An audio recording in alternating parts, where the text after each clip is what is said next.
they're like, I feel fine, I feel great, but I'm like, well, maybe not. Maybe we should just pay attention to this and not today. Because that's so typical of Muay Thai. Thai boxing is just, it culturally or, and I don't mean like Thai culturally, but I mean, just culturally through the sport, it's just such a go thing. It's like go hard all the time. And the harder, the better. And the more harder, okay, great. You can go this hard for this long. Now it's going to be better if you can go harder for longer. It's just this sort of culture of more is more.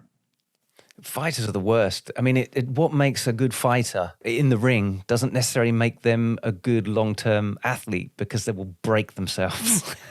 and trying to convince people of that is like somewhat. It seems like it's somewhat taboo. It's like people take a sort of a pride in how sucky, how much of I'm sure you've heard the term "embrace the suck." It's like yeah. I think it comes from the military or whatever, just enjoying the, just putting up with whatever hardship. And it's like, it's almost like a badge of honor to like, I killed myself for, 6 days in a row or 48 times in the last, whatever, 2 weeks. I mean, that's obviously just a crazy made up number, but it's very interesting that, culturally the art is like that. And if you deviate from that, people kind of question you, which is why just kind of deviating from the norm of what everyone's notion of Muay Thai and Muay Thai training and frequency and intensity and things like that. Like it's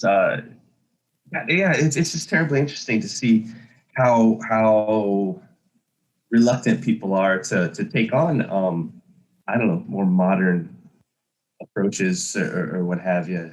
I think especially when it's not commonplace in Thailand, and everyone always goes back to Thailand as being the gold standard. They are the best in the world, and trying to take the model that works in Thailand and roll it out regardless of where they are in the world and what their life schedule is compared to someone who trains in Thailand. It's very hard, I think, anybody else to replicate, like I said, that kind of lifestyle. It just doesn't happen. And to try to replicate that training volume to a T for someone whose lifestyle is different, I really don't think that's the best approach. And plus, you consider it's like, okay, maybe you go over there and you instantly throw yourself into someone else's training schedule or training volume or things of that nature. Someone that's been doing it since they're 7, they probably adapted somewhat to that over, I don't know, say 10 years, 12 years, however many years, where you going in, you don't have the same, I don't know what you would call it, training history, maybe, that allows you to adapt efficiently to that much work. Again, this is me kind of mirroring or bro sciencing people that are that are much more adept at this. But I've kind of found that taking things like that into account, and not necessarily trying to mirror everything of someone with a different different lifestyle, I think it's working better for us. Like I find that I want to do, and this drives some people mad and they can't believe it, but it's like I want to do the least amount of work and get the maximum results from it versus like having to, I don't want to do one more extra round just to do it. It's like I'm the laziest coach there is in that regards. And it's not and I'm being funny about it, but it's like, why do I need to do this much when you get the result doing this much and at this intensity? Thanks for listening. If you found this valuable, please like, subscribe, and share with someone else it could help too.